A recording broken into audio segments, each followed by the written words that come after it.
Hoy, hermanos, quiero compartir con vosotros acerca de un texto muy conocido, pero que es curioso porque nunca había predicado sobre él. No me había parado nunca a meditar en él detenidamente. Y la verdad es que he podido descubrir cosas en las que antes nunca me había fijado. Y es que la realidad es que la palabra de Dios es fuente inagotable de sabiduría. Por mucho que vayas una y otra vez a un texto, pasa el tiempo, vuelves a él y encuentras algo nuevo, ¿verdad?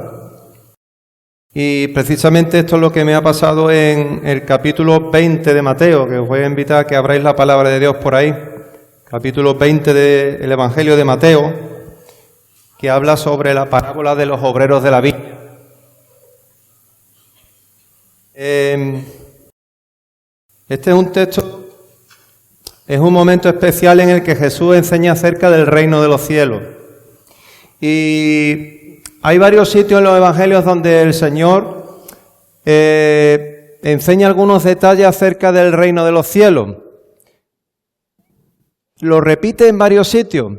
Y esto nos muestra una primera cosa, y es que para el Señor esta parte del evangelio es muy importante. Es muy importante que la conozcamos nosotros, porque para Él es muy importante. Recuerda esto. ¿Y por qué es tan importante? Pues porque forma parte de la base misma del Evangelio. Es el fundamento del Evangelio, el reino de los cielos. Si no sabemos de qué se trata, no hemos entendido en qué consiste el Evangelio. Y si no entiendes en qué consiste el Evangelio, no podrás ser salvo. Y si no eres salvo, no tendrás la vida eterna. Así que podemos decir que estas palabras del Señor Jesús, comprender estas palabras, nos va la vida en ello, literalmente. Solemos tener una idea equivocada acerca del reino de los cielos, incluso los creyentes. Cuando piensan en el reino de los cielos, la mayoría o mucha gente piensa en Dios sentado en el trono, en el cielo, rodeado de ángeles, y los creyentes delante de él adorándole con túnicas blancas, pero esa no es la enseñanza del Evangelio acerca del reino de los cielos. La verdad que nos está enseñando Jesús aquí en el Evangelio es algo mucho menos etéreo y algo muchísimo más práctico que esa idea que suele tener la gente. Y es una enseñanza que está orientada a ser puesta en práctica en nuestro día a día, en cada detalle de nuestra vida.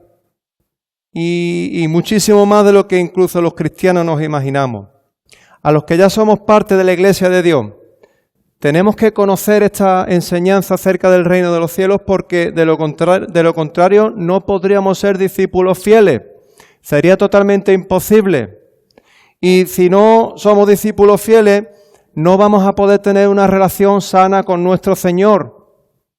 Y a los que no son creyentes, es necesario que conozcan esta verdad bíblica en profundidad porque, como he dicho antes, si no la conoces, no estás conociendo el fundamento del Evangelio, y si no conoces el fundamento del Evangelio, no conoces a Cristo y no puedes salvarte. Así que podemos decir que lo que nos enseña el Señor aquí en Mateo 20 es totalmente esencial para todo y cada uno de los que estamos aquí, ya sea que creas en el Señor o que no creas. Esta enseñanza es esencial para tu vida. Y con esta idea, hermanos y amigos, os invito a que abráis la palabra en Mateo capítulo 20 y vamos a leer los primeros 16 versículos. Y dice así la palabra del Señor. Porque el reino de los cielos es semejante a un hombre, padre de familia, que salió por la mañana a contratar obreros para su viña. Y habiendo convenido con los obreros en 1 denario al día, los envió a su viña. Saliendo cerca de la hora tercera del día, vio a otros que estaban en la plaza desocupados. Y les dijo, id también vosotros a mi viña y os daré lo que sea justo. Y ellos fueron. Salió otra vez cerca de las horas sexta y novena e hizo lo mismo. Y saliendo cerca de la hora 11ª, halló a otros que estaban desocupados. Y les dijo, ¿por qué estáis aquí todo el día desocupados? Le dijeron, porque nadie nos ha contratado. Él les dijo, id también vosotros a la viña y recibiréis lo que sea justo. Cuando llegó la noche, el señor de la viña dijo a su mayordomo, llama a los obreros y págales el jornal, comenzando desde los postreros hasta los primeros. Y al venir los que habían ido cerca de la hora 11, recibieron cada uno un denario. Al venir también los primeros, pensaron que habían de recibir más, pero también ellos recibieron cada uno un denario. Y al recibirlo murmuraban contra el padre de familia, diciendo: estos postreros han trabajado una sola hora y los ha hecho iguales a nosotros, que hemos soportado la carga y el calor del día. Él respondiendo dijo a uno de ellos: amigo, no te hago agravio, ¿no conviniste conmigo en un denario? Toma lo que es tuyo y vete, pero quiero dar a este postrero como a ti. ¿No me es lícito hacer lo que quiero con lo mío? ¿O tienes tú envidia porque yo soy bueno? Así los primeros serán postreros y los postreros primeros, porque muchos son los llamados, mas pocos escogidos. ¿Qué está ocurriendo aquí? Pues aquí estamos llegando casi al final del ministerio del Señor. El Señor estuvo unos 3 años aquí en la tierra, y aquí estamos llegando al final de ese periodo. Si avanzamos un poquito hacia el futuro en el Evangelio, sabemos que falta poco para que le arresten y le crucifiquen. Eso pasa en el capítulo 27 de Mateo. Pero si miramos un poquito hacia detrás en los Evangelios, nos damos cuenta de que Jesús ya lleva un tiempo avisando a sus discípulos de lo que le iba a suceder. No era algo que le ocurriera por sorpresa. Él sabía que el hecho de que le arrestaran y le crucificaran iba a ser un trauma importante para sus discípulos. Iba a ser algo que les iba a romper totalmente los esquemas porque no se lo esperaban. Y por eso empieza a prepararles para ellos siguiendo un plan meticuloso. Y en primer lugar les dice algo curioso. Les dice que les iba a dar las llaves del cielo. Esto no fue algo que prometiera solo a Pedro, sino que fue un encargo y una promesa que hizo a todos los apóstoles. Quiero que te fijes en 2 versículos. En el primero Jesús habla solamente a Pedro, y lo tenemos en el capítulo 16, versículo 19. Aquí está hablando con Pedro y le dice: a ti te daré las llaves del reino de los cielos, y todo lo que ataré en la tierra será atado en los cielos, y todo lo que desataré en la tierra será desatado en los cielos. Y ahora quiero que veas en el capítulo 18, el versículo 18. Aquí está hablando con todos los discípulos, no solo con Pedro, sino con todos. Y les dice: de cierto os digo que todo lo que atéis en la tierra será atado en el cielo, y todo lo que desatéis en la tierra será desatado en el cielo. ¿Os dais cuenta? Es la misma promesa. Son 2 versículos casi idénticos, porque aquí el Señor no le está diciendo a Pedro que fuera a ser el primer papa ni nada por el estilo. Aquí lo que le estaba diciendo era no solo a Pedro, sino a todos los apóstoles, que les iba a dar a todos ellos la misión de predicar el Evangelio cuando Él ya no estuviera entre ellos. Y aquel que aceptara el mensaje del Evangelio por la predicación de ellos con la ayuda del Señor, sería salvo. Y el que no, estaría condenado. En otras palabras, Jesús les está diciendo: me van a matar, me voy a ir, pero cuando yo me vaya, vosotros sois los encargados de predicar lo que yo os he enseñado. Y en segundo lugar, justo después de eso, dice que empezó a anunciarle su muerte. Justo después de eso, es importante este detalle. Capítulo 16, versículo 21. Dice que desde entonces comenzó Jesús a declarar a sus discípulos que le era necesario ir a Jerusalén y padecer mucho de los ancianos, de los principales sacerdotes y de los escribas, y ser muerto y resucitar al tercer día. Fíjate que no fue un anuncio aislado, sino que dice que se dedicó a recordárselo una y otra vez, que iba a morir, que no iba a estar con ellos para siempre, por lo menos de la manera física en la que estaba ahora.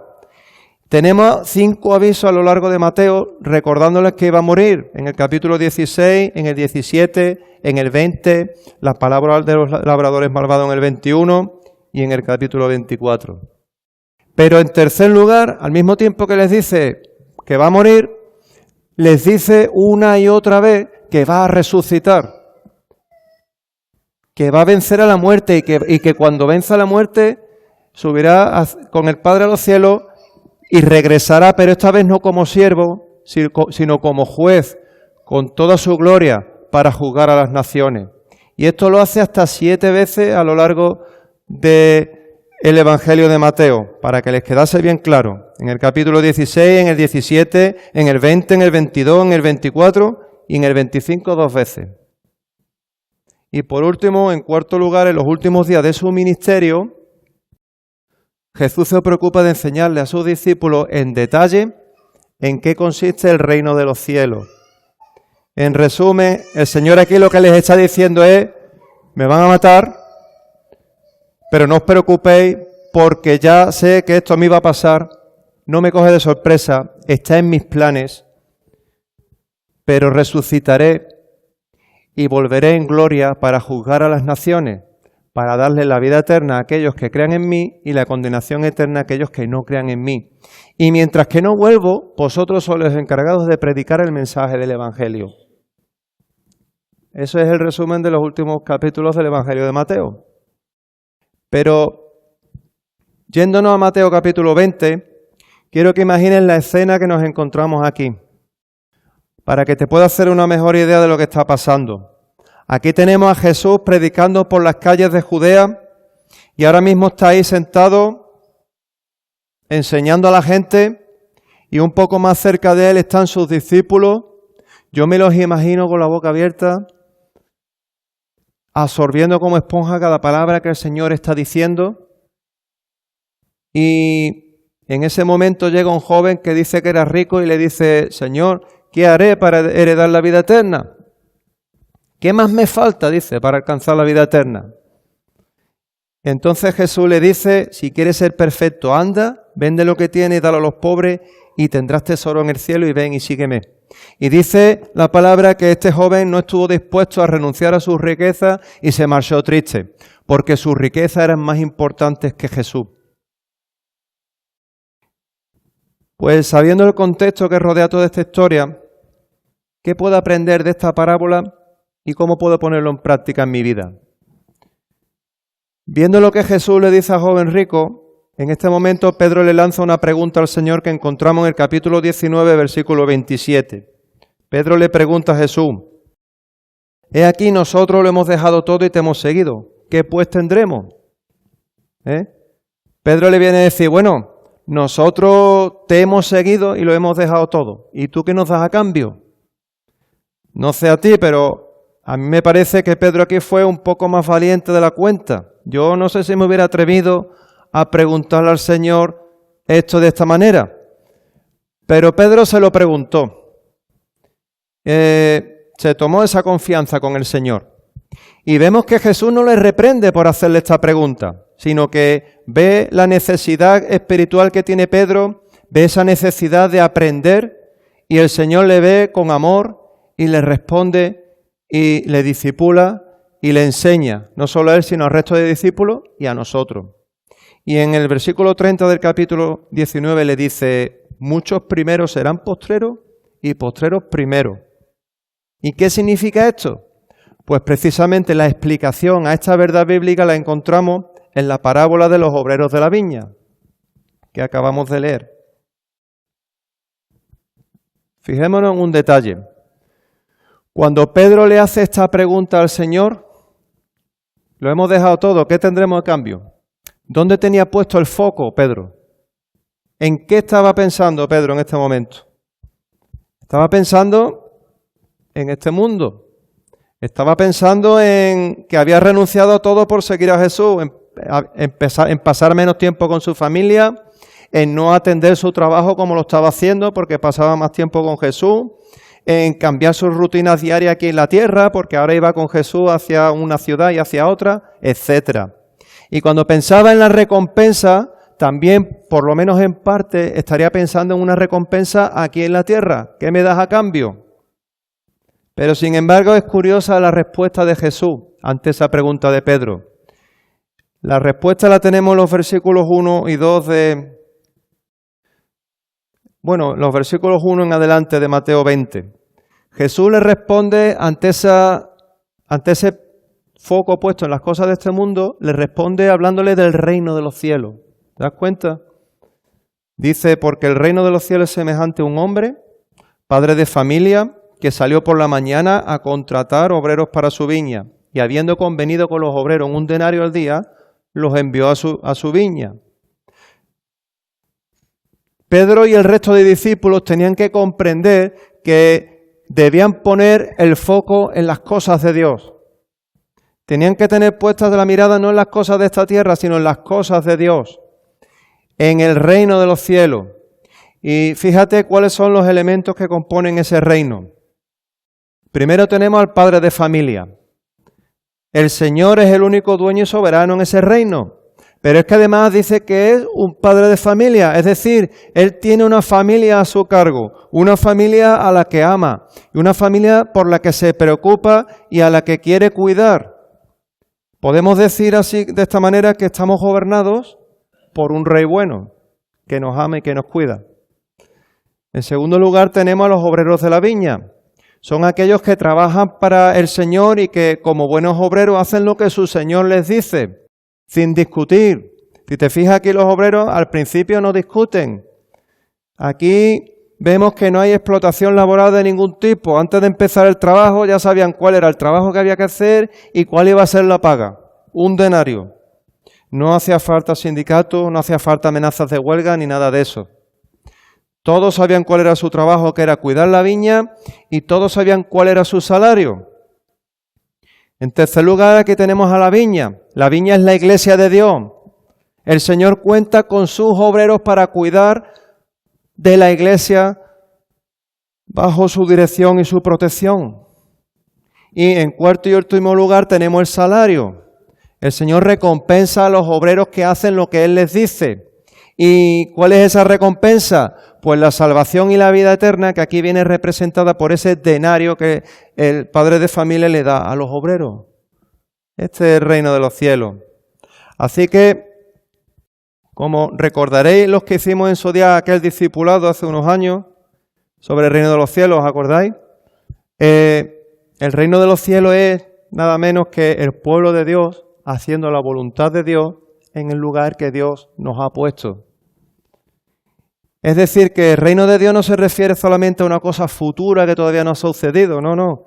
El reino de los cielos se refiere a algo que está sucediendo desde ya. No es solamente Dios en el cielo rodeado de sus ángeles, sino que es algo que ya ha comenzado, ya está funcionando, ya está sucediendo, y además está sucediendo aquí y ahora. En ese mismo instante el Señor está llamando, a sus obreros, que somos nosotros, todos nosotros, los que hemos creído en el Señor, para que empecemos a trabajar desde ya en su iglesia, con los dones que Él nos ha dado. Y de la manera en que lo hacemos es como parte de esta congregación local en San Fernando. Y también cuando estás en tu casa, también cuando estás en tu trabajo y también cuando estás con tu familia, en cada momento de tu vida. Y otra cosa muy importante que no se nos puede pasar por alto, y es que el mensaje de salvación no consiste solo en que Dios es amor. No consiste solo en que Dios ha muerto por nosotros y que si creemos en Él nos da la vida eterna. Efectivamente, eso es el mensaje del Evangelio. Efectivamente, eso es verdad, pero no es toda la verdad. Además de eso, también es cierto que hemos sido llamados a ser salvos, sí, pero también hemos sido llamados a ser obreros de Dios. No solo somos salvos, sino que también somos siervos. Y ojo, mira la diferencia. No es que nuestro trabajo sea el de servir a Dios, sino que somos siervos. ¿Y por qué es diferente? Pues porque no es un trabajo, sino es que forma parte de nuestra naturaleza. Nosotros no podemos evitar ser siervos, porque forma parte de nuestra esencia, como transformados por Dios que hemos sido.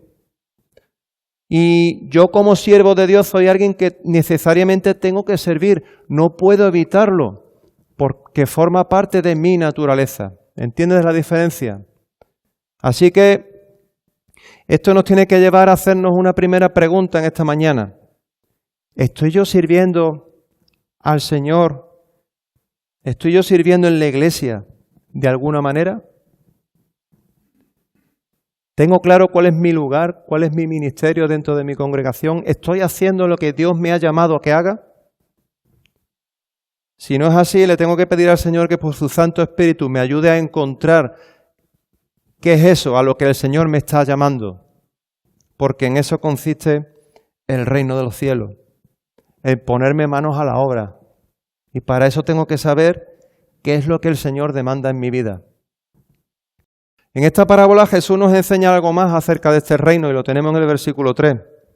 Dice que saliendo cerca de la hora tercera del día vio a otros que estaban en la plaza desocupados y les dijo: id también vosotros a mi viña y os daré lo que sea justo. Y ellos fueron. Salió otra vez cerca de las horas sexta y novena e hizo lo mismo. Y saliendo cerca de la hora undécima halló a otros que estaban desocupados y les dijo: ¿por qué estáis aquí todo el día desocupados?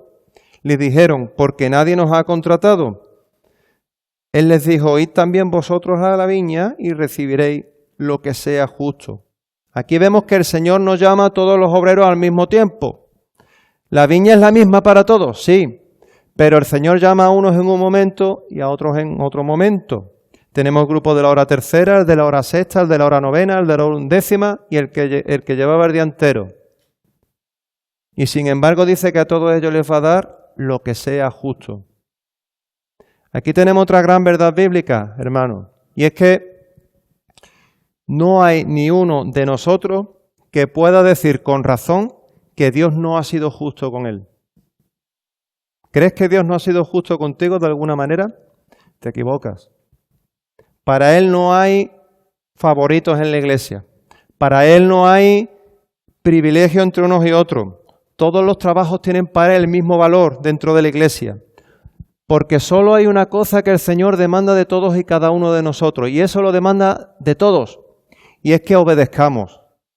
El Señor demanda obediencia de todos nosotros. Y esto también nos enseña en qué tenemos que centrarnos como cristianos. No te centres en ser más que el que tienes a tu lado, porque eso es un pecado, se llama vanagloria. No te centres en si el que tienes al lado tuya recibe más o menos bendiciones en su vida, porque eso también es un pecado que se llama envidia. Céntrate simplemente en obedecer a Dios y en servirle de la manera en que Él quiere que le sirvas. Y eso sí, céntrate en ayudar al hermano que tienes al lado a que también sea un obrero fiel y anímale a hacerlo con amor. En eso consiste el reino de los cielos. El problema que tuvieron aquellos obreros que murmuraron contra su Señor es que cayeron en el pecado de la vanagloria y la envidia. Pensaron que merecían más porque su trabajo era más valioso o porque habían trabajado más. Y era un error. Si estaban allí en la viña era porque habían obedecido a su Señor. Simplemente por esa obediencia ya se merecían la paga. Ahora fíjate en un detalle. ¿Qué estaba haciendo toda aquella gente antes de que el padre de familia les pidiera que fueran a la viña a trabajar? ¿Qué estaban haciendo? No estaban haciendo nada, absolutamente nada. Estaban allí parados en medio de la plaza, desperdiciando su vida, hasta que el Señor vino a darles el encuentro. Mira la conversación que tuvo el padre de familia con aquellas personas en el versículo 7. ¿Por qué estáis aquí todo el día desocupados? Porque nadie nos ha contratado. Id también vosotros a la viña y recibiréis lo que sea justo. Esta es una costumbre que todavía se sigue haciendo hoy en día en muchos sitios. Los obreros van a una plaza donde saben que todo el mundo conoce, donde sabe que van los propietarios de las tierras para contratar a la gente.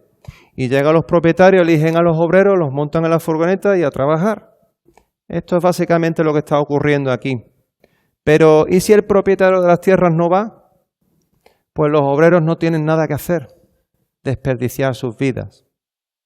Este versículo me recordó un poco a la historia del profeta Elías que vimos hace poco, ¿os acordáis? Cuando el Señor fue a buscarle a la cueva de Oreb y le preguntó: ¿qué haces aquí, Elías? ¿Qué haces aquí? Y luego le envió a donde tenía que enviarle con todos los detalles del trabajo que tenía que hacer. ¿Lo ves? Es el mismo modus operandi. Si no sabes qué hacer en la iglesia, pues ya tienes una tarea que hacer. Y es que Dios no pueda nunca llegar a hacerte esta misma pregunta. ¿Qué haces todo el día aquí desocupado? Ese debe ser nuestro objetivo primero, que Dios nunca pueda decirnos esto.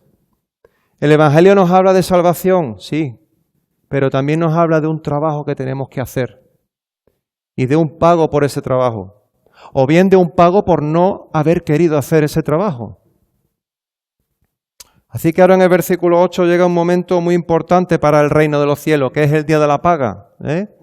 Para todos nosotros es importante el día de la paga, pues para los obreros del reino de los cielos también. Sin embargo, aquí ocurre algo que los obreros no se esperaban. Mira lo que dice el versículo 8. Dice que cuando llegó la noche, el señor de la viña dijo a su mayordomo: llama a los obreros y págale el jornal, comenzando desde los postreros hasta los primeros. Y al venir los que habían ido cerca de la hora undécima, recibieron cada uno un denario. Al venir también los primeros, pensaron que habían de recibir más, pero también ellos recibieron cada uno un denario. En primer lugar, fíjate en esto. ¿Quién cobra primero? Los últimos. El Señor paga primero a los que habían llegado a los últimos. Eso es todo lo contrario a lo que nosotros estamos acostumbrados, porque cuando en una empresa, si eres funcionario también, los que tienen más privilegios son los más antiguos, los que tienen más trienio, porque tienen más antigüedad, tienen más experiencia, más puntos de baremo, más cursos, más canas, más de todo. Sin embargo, aquí el Señor dice que llama a los que llegaron los últimos y págale a ellos primero. Y encima se encuentran con que a estos que habían estado trabajando muchísimas menos horas les paga lo mismo que a los que habían llegado primero. Y ahora, sinceramente, dime la verdad, ¿te parece justo esto? Yo tengo que reconocer que la primera vez hace mucho tiempo que leí esto, me pareció injusto. Mi tendencia fue esa, esto no es justo, han echado más horas, llevan más tiempo. Pero el Señor aquí dice que esto era totalmente justo y además nos explica el motivo. ¿Por qué el Señor les dio un denario a todos? Pues no fue porque hubieran trabajado más horas, no es porque hubieran trabajado mejor, sino simplemente porque cuando el Señor llamó le obedecieron. Ven conmigo a la viña y haz este trabajo y este. Y ellos obedecieron el mandato del Señor. Te voy a pagar un denario. Y ellos creyeron a rajatabla que el padre de familia les iba a pagar ese denario. Ese es el motivo por el cual el Señor les dio la paga. Así es el reino de los cielos. Y esta verdad bíblica la vemos puesta en práctica en un versículo muy conocido que estoy seguro o casi seguro que todos conocéis de memoria. Juan 3:16. Y es curioso porque es un detalle que nunca me había fijado de Juan 3:16, pero ahí está. Dice: porque de tal manera amó Dios al mundo, que ha dado a su Hijo unigénito para que todo aquel que en Él cree no se pierda, mas tenga vida eterna. Aquí no está diciendo que los que crean antes o que los que hayan sido creyentes durante más años vayan a tener una recompensa más grande. ¿A que no? ¿Quiénes van a alcanzar la vida eterna? Los que crean, sin más condiciones. Tampoco dice aquí que los que prediquen vayan a tener mayor recompensa que los que limpian la capilla o que los que friegan los vasos. No dice eso. Los que creen tendrán vida eterna. Lo que el Señor está valorando a la hora de darnos la vida eterna es lo que hay en nuestro corazón. Así que tienes que hacerte una pregunta a ti mismo y hacértela bien en serio y con tranquilidad. ¿Qué es lo que tienes en tu corazón? ¿Qué hay en tu corazón? ¿Has creído que realmente eres pecador? ¿Te crees todo lo que Cristo dice en los evangelios o esto sí, pero esto no? ¿Hay una verdadera fe en Cristo en tu corazón? ¿Has aceptado a Cristo como tu Señor y tu Salvador? ¿Te crees realmente que eres un pecador que no puede hacer nada por salvarse y que lo único que te puede salvar es Cristo?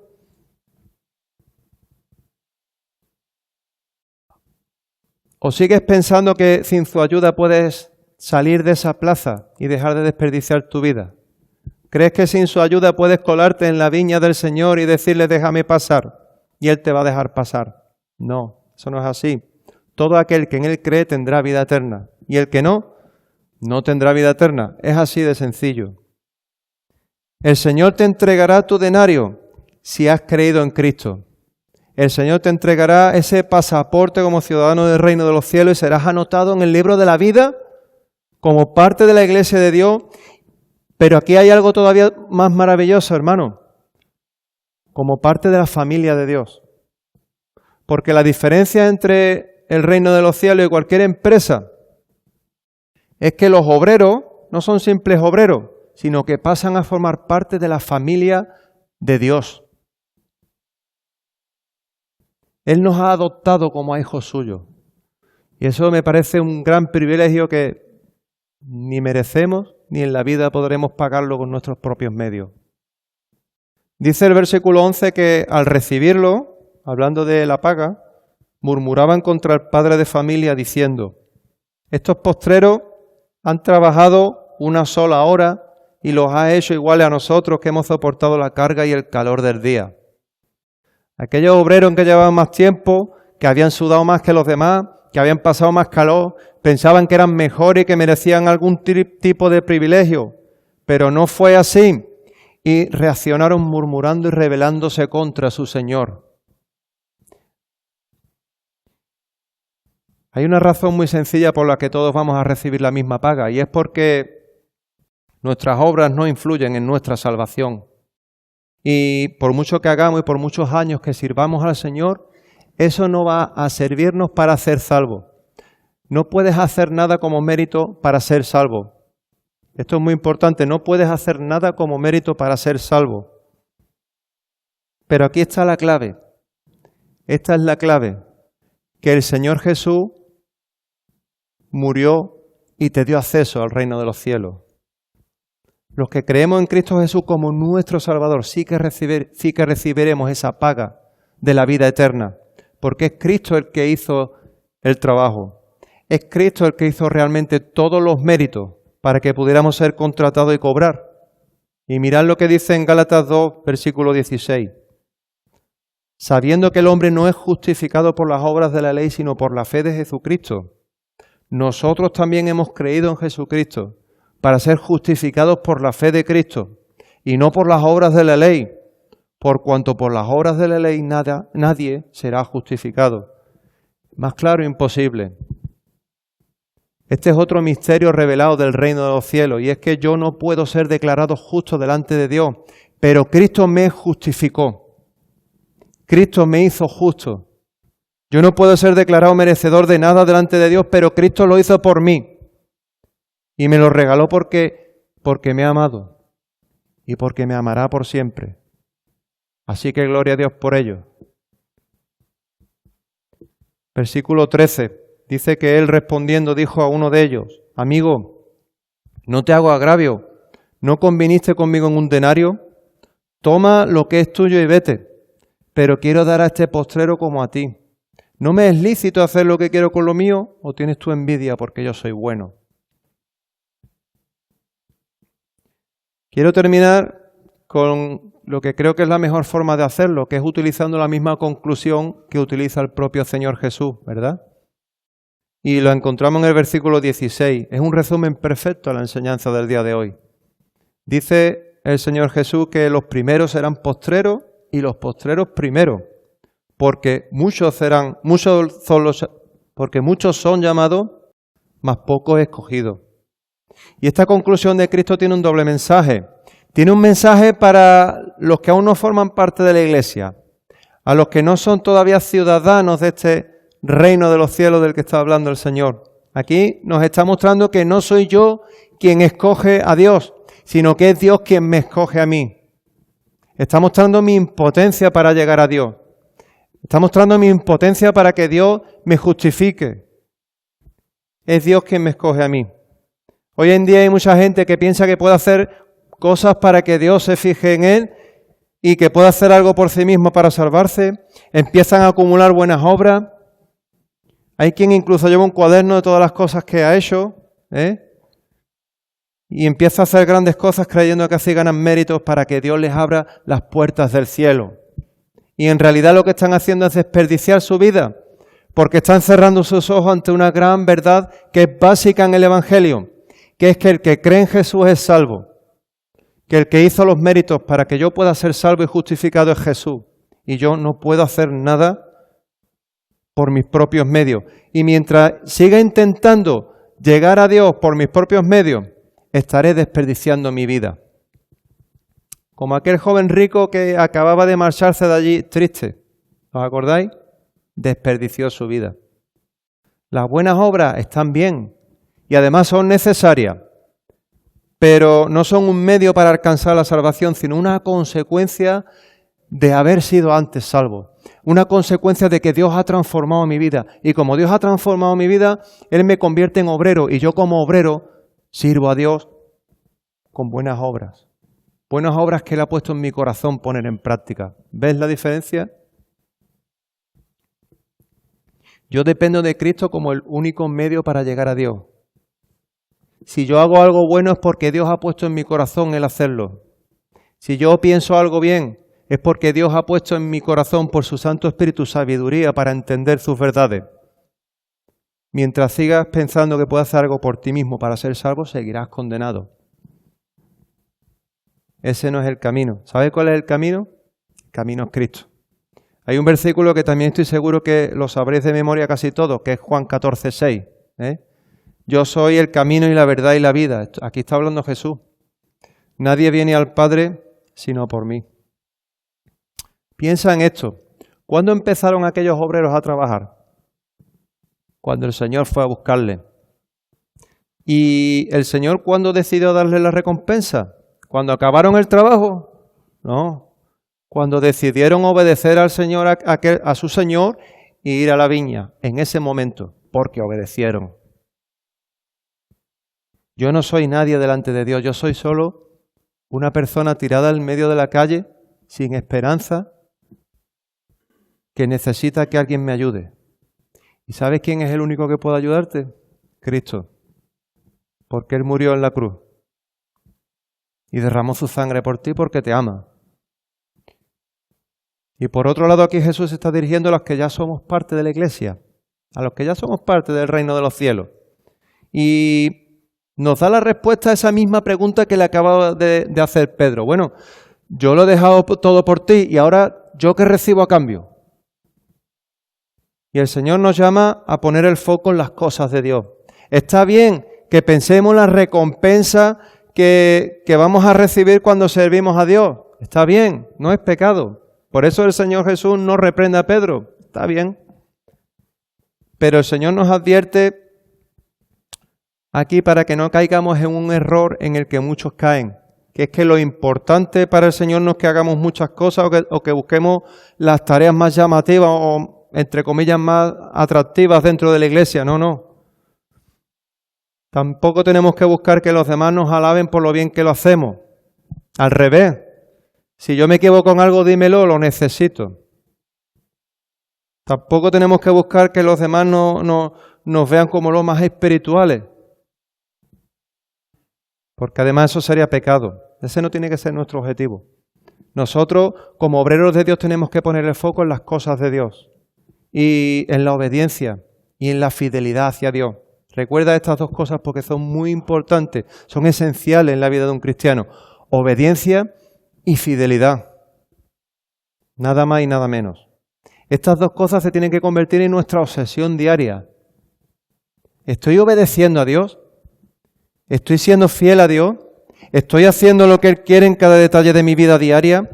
¿Estoy trabajando para Él dentro de la congregación en aquello para lo que Él me ha llamado? Entonces, ¿cuál es mi llamado? ¿Cuáles son mis dones? ¿Los estoy poniendo en práctica o los estoy desperdiciando? Recuerda todas estas preguntas y piensa en ellas detenidamente, porque te va una relación sana con Dios en ello. Si te cuesta responder algunas de estas preguntas, o si la respuesta a alguna de estas preguntas es no, ya tienes una tarea que hacer en tu vida. Ve a un lugar tranquilo, ten un tiempo a solas con Dios y pídele que te ayude a restaurar tu vida. Que te indique cuál es el trabajo que Él quiere que hagas dentro de la congregación y dentro de tu casa y dentro de cada detalle de tu vida como obrero de Dios. Y con la ayuda de su Santo Espíritu, ponte manos a la obra. En eso consiste el reino de los cielos. Si tu tarea es más o menos llamativa, eso es secundario. Yo te llamo a recapacitar sobre qué estás haciendo con tu vida espiritual. ¿Qué estoy haciendo con mi vida espiritual? ¿Te estás preparando para ser de los primeros o te estás preparando para ser de los postreros? Y también os animo a que hagamos como el apóstol Pablo. ¿Sabe lo que le preguntó el apóstol Pablo a Jesús? Lo primero que le dijo cuando se convirtió. Nadie lo sabe. El apóstol Pablo le preguntó al Señor, Señor, ¿qué quieres que yo haga? Lo tenemos en Hechos, capítulo 9, versículo 6. Señor, ¿qué quieres que yo haga? Hazle esa misma pregunta al Señor. ¿Qué quieres que yo haga? Y además dice que lo hizo temblando y temeroso, con un respeto y devoción tremendo. Porque esto también es verdad. Las cosas de Dios no son para tomárselas a la ligera. Hagamos lo mismo. El Señor nos revela estas cosas para que aprendamos de ellas y también para que resulten de bendición para nuestras vidas y para bendición de aquellos que nos rodean. Así que ánimo y manos a la obra, hermanos. Que el Señor os bendiga. Oremos al Señor. Señor Padre Santo, en esta mañana te quiero dar las gracias, Señor. Gracias por tus cuidados, Señor. Gracias porque en mi vida diaria puedo sentir, Señor, cómo tú me amas y me cuidas. En este mundo podemos pasar por momentos difíciles, Señor, pero aún así sabemos que tú estás con nosotros. Y eso es una tranquilidad que el mundo no tiene, Señor. También podemos saber, Padre, que tú lo tienes todo previsto en tus planes, que nosotros formamos parte de tus planes, que dentro de tus planes está el cuidar tu iglesia y darle el crecimiento a su debido tiempo, Señor. Y te damos gracias por ello. Ayúdanos, Señor, a ser obreros fieles. Señor, muéstranos aquello en lo que podamos estar equivocándonos. Muestra también, Señor, nuestros pecados para que podamos pedirte perdón y rectificar por ellos, Señor, y ser obreros fieles, para testimonio a los que nos rodean, Señor, y para tu gloria. Dale crecimiento, Señor, a esta congregación. Llénala, Señor, pero de obreros fieles. Quiero poner en tus manos también, Señor, a aquellas personas que puedan estar aquí y aún no te conozcan, Señor. Que toques sus corazones, que transformes sus vidas, que les hagas creer en ti, Señor, como su Salvador. Y que les hagas comprender, Señor, que si no creen en ti no tienen nada. En tus manos, Señor, nos ponemos. Son las mejores manos en las que podemos estar. Y te alabamos y te bendecimos por ello. En el nombre de Cristo Jesús. Amén. Que el Señor os bendiga, hermanos, y que tengáis una buena semana.